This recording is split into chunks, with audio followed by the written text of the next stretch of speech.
Salut, ici Dorian Vallée de Plateforme Bien-être, bienvenue dans cette vidéo. J'ai envie de vous partager aujourd'hui 15 choses que vous devriez considérer en tout cas d'abandonner ou d'arrêter pour avoir du succès et pour être heureux.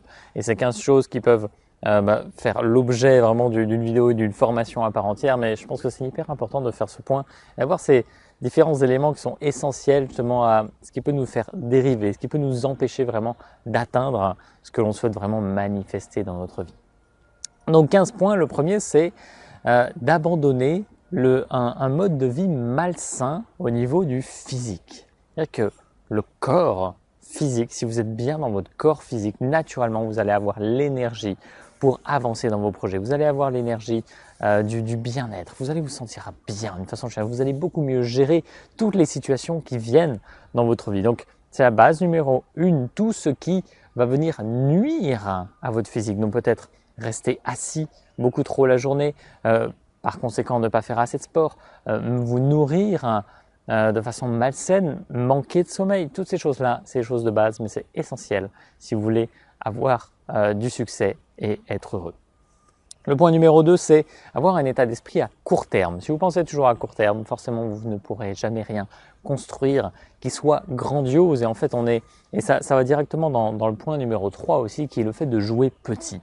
En fait, on est conditionné à vivre un petit peu au jour le jour et à ne pas voir loin. Et on sous-estime très souvent ce que l'on peut faire à long terme, alors qu'on va surestimer ce qu'on peut faire à court terme. Donc il y a beaucoup de personnes qui abandonnent leur projet parce qu'elles ont vu trop grand à première vue sur un espace de temps trop court, alors qu'en fait, l'idée de penser en grand, de voir grand, c'est absolument merveilleux, mais vous ne devez pas vous mettre de limite de temps. Si vous pensez au plus grand projet que vous puissiez imaginer, possible ou non d'ailleurs, eh bien c'est juste l'idée de tendre dans cette direction, sans limite de temps, et vous permettre, vous donner le droit de pouvoir y arriver. Donc pensez en grand.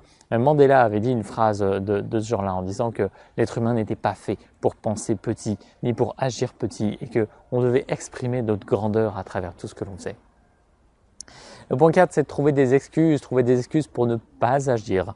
Donc en fait, vous êtes juste littéralement maître de votre destin, maître de ce à quoi vous donnez votre énergie chaque jour. Et ça, c'est vous qui le décidez. Et vous pouvez vous trouver 1000 excuses pour ne pas agir, mais soyez plutôt, si vous n'agissez pas ou si vous n'allez pas, vous ne faites pas certaines choses que vous pensez que vous devriez faire, c'est ok, mais ne vous donnez pas des excuses. C'est le pire truc que vous puissiez vous faire et vous empêcher en fait de vous sentir bien dans votre vie. Le point 5, c'est de croire que vous avez la vérité. Et en fait, chacun a sa vérité, chacun crée sa réalité. Et il y a des vérités universelles certainement. Bon, bien sûr, j'ai écrit un livre sur les lois universelles. Et donc, à mon sens, il y a des vérités essentielles là-dedans. Mais chacun va créer sa réalité et va percevoir un morceau peut-être de la vérité à son échelle. Et on ne sait jamais ce qu'on ne sait pas en fait. Donc plus on va avancer, plus on va voir les barreaux de l'échelle qui se dévoilent et on va se dire ah mais d'accord, il y avait ça et avant je savais pas. Donc en fait même si j'ai l'impression d'être arrivé quelque part, eh ben c'est une illusion parce qu'il y a peut-être encore 1000 barreaux au-dessus de l'échelle pour lesquels je n'ai pas conscience. Donc voilà, ne croyez pas que vous avez la vérité, ne cherchez pas à convaincre qui que ce soit. Il y a toujours à découvrir et l'idée c'est de rester dans un état d'esprit d'étudiant par rapport à ça. Point 6, c'est l'idée qu'il existe une baguette magique. Dire qu'il y a la solution à votre problème et hop, c'est une baguette magique, ça va se manifester en un instant. Et non, ça n'existe pas. Et en fait, on va dire, ça peut arriver. Il y a certaines personnes qui ont des illuminations, qui ont des idées de génie, mais ça arrive qu'aux personnes qui ne s'y attendent pas, uniquement. Si vous cherchez à atteindre ce résultat, à connaître cette baguette magique, vous n'y arrivez pas. Donc abandonnez cette idée en fait. Visez grand plutôt, visez des choses qui vous enthousiasment, faites parler votre cœur et naturellement ce genre de choses pourra se manifester dans votre vie. Le point 7, c'est le multitâche. On n'est pas fait pour être multitâche, qu'on soit homme, femme, on est fait pour le monotâche. Et plus vous allez être monotâche dans votre vie, plus vous allez être efficace et plus vous allez concentrer votre énergie sur un point spécifique qui va avoir des résultats grandioses. Point 8, c'est le besoin de contrôler, qui est très différent du du fait de maîtriser, le besoin de contrôler, plus votre ego, votre mental va s'attacher à vouloir comprendre les choses, à vouloir contrôler, à faire que les choses se passent d'une certaine façon, et bien plus vous allez vous prendre les pieds dans le tapis, vous allez chuter, vous allez souffrir et laissez juste votre cœur agir parce que c'est ce qu'il demande et votre âme de s'exprimer dans cette existence. Et ne cherchez pas à tout comprendre, ne cherchez pas à tout contrôler, ça ira toujours contre vous, cette attitude. Point 9, le perfectionnisme, c'est dans le même esprit. Plus vous êtes perfectionniste, plus vous cherchez à atteindre la perfection dans quoi que ce soit, moins vous faites de choses parce que la perfection, c'est quoi? C'est juste votre vision des choses, la vision. C'est pas une vision partagée en fait. Ce qui va être parfait pour moi va pas être parfait par quelqu'un d'autre. Et en fait, après encore une fois, il y a une sagesse universelle qui peut s'appliquer avec la géométrie sacrée, par exemple, des choses comme ça. Mais on n'est pas connecté à ça en permanence. Et l'idée, c'est que simplement d'agir en fonction de nos élans du cœur et de ce qui nous semble juste à un instant donné, de donner notre énergie à ce qui nous semble juste et d'avancer avec ça, ne pas chercher la perfection. Si on cherche la perfection, on n'accomplit jamais rien en fait. Point 10, c'est d'abandonner le fait de dire oui à ce qui ne va pas dans le sens de vos objectifs. Et là, il y a une citation aussi là-dessus par rapport au fait d'arrêter tout ce qui insulte, de faire tout ce qui insulte notre âme. Et évidemment, l'idée ici, c'est de se recentrer sur ce qui fait vraiment du sens et d'arrêter de dire oui ou non d'ailleurs sur certaines choses. En fait, d'arrêter de dire oui quand on a envie de dire non et de dire non quand on a envie de dire oui.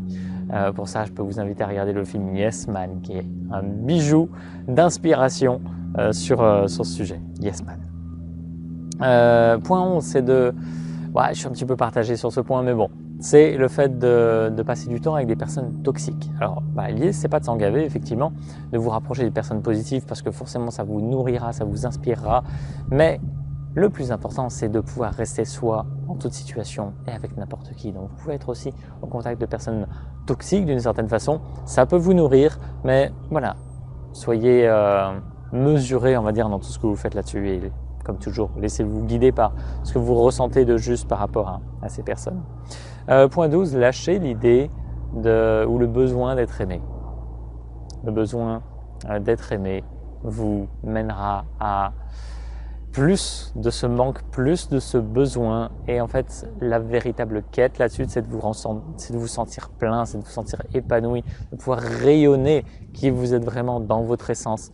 Quelle que soit votre situation amoureuse ou relationnelle ou familiale ou quoi que ce soit, de vous permettre de rayonner comme ça pour vous-même déjà dans un premier temps et naturellement vous allez impacter sur les autres et vous allez vous entourer naturellement. Point 13, c'est toutes vos dépendances et notamment vis-à-vis de la télé et des réseaux sociaux et du téléphone. Ces choses-là, c'est vraiment des succès, des bonheur et alors bien sûr c'est comme tout, il y a toujours on va dire un bon et un mauvais côté, même si là on est dans le jugement totalement, mais c'est pas grave. L'idée c'est que les réseaux sociaux, c'est une merveilleuse invention qui peut connecter les gens, qui peut vous permettre de faire, de toucher plus de personnes dans votre activité peut-être, mais en même temps il y a énormément de dérives et on se fait happer par des choses combien d'entre nous, à un moment donné on n'a plus rien à faire et on va aller scroller le fil d'actualité de Facebook en espérant trouver quelque chose qui va nous intéresser. Et en fait, c'est ça les dérives. Donc, c'est de se détacher de cette dépendance et se permettre d'être aussi en présence naturellement sans avoir forcément quelque chose à faire et qui nous permet de faire grandir ce sentiment de plénitude en soi. Point 14, c'est l'idée d'atteindre une destination. Arrêtez de penser qu'il y a une destination à atteindre. Il n'y a pas de destination, c'est juste des étapes à chaque instant de votre vie. Même quand vous êtes sur un projet précis et qu'il y a une destination, ne cherchez pas à atteindre la destination, cherchez à attendre en fait dans cette direction parce que ça vous tient à cœur d'aller là. Mais si vous n'arrivez pas à cette destination, ça n'a juste aucune importance parce que j'ai fait une autre vidéo là-dessus déjà. Ce qui compte, c'est pas la destination, c'est le chemin. C'est le chemin qui compte, c'est le chemin qui est enrichissant. Une fois que vous êtes arrivé à la destination, il n'y a plus rien. Donc voilà, abandonnez cette idée. Et abandonnez l'idée de vouloir le succès et de vouloir le bien-être. Si vous voulez le succès et si vous voulez le bien-être, vous en éloignez parce qu'en fait, ce que vous vibrez, c'est l'absence ou en tout cas un manque vis-à-vis de votre propre bonheur ou de votre propre réussite. Donc, juste soyez pleinement vous-même. Ici et maintenant, faites de votre mieux. Tendez vers ce que vous voulez tendre. Nourrissez ce que vous voulez nourrir. Donnez votre énergie, votre argent à ce qui vous semble juste. Et là, vous allez pouvoir rayonner.